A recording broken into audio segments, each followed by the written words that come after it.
Des fourneaux à la prison. N'y a-t-il qu'un pas? En tout cas, le jeune cuisinier Mallory Gabessi fait une belle frayeur.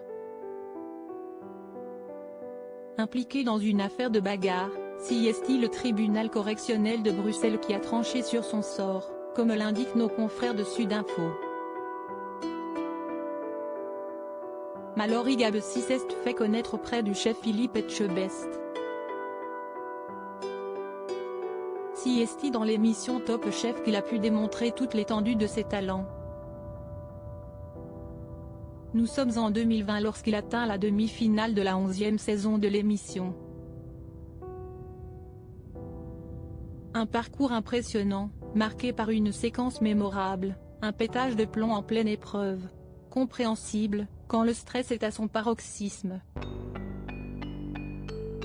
Depuis, le public a aussi pu le retrouver dans l'émission Cauchemar en cuisine. Une ascension pourtant freinée par un fait divers. Mallory Gabessi a en effet vu son nom être mêlé à une affaire de bagarre lors d'une lockdown party, en septembre 2020. Une fête clandestine organisée en pleine pandémie. Le jeune homme était alors accusé d'avoir accosté deux personnes qui attendaient une voiture, puis d'avoir participé à une bagarre, au cours de laquelle deux personnes ont reçu des coups. L'une d'elles aurait été assommée et sa mâchoire fracturée. Sur place, des témoins avaient assuré que le jeune homme avait bel et bien porté des coups. Une version formellement démentie par la défense.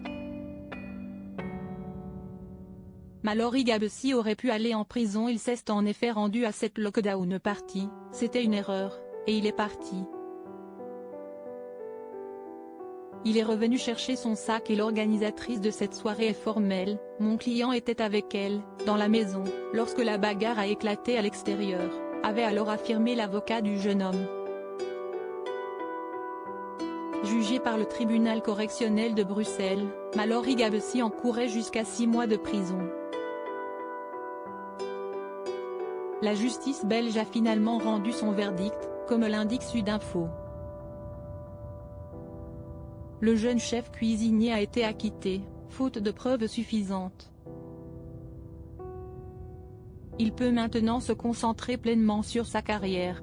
Son restaurant gastronomique parisien vient d'ailleurs de recevoir sa première étoile au guide Michelin.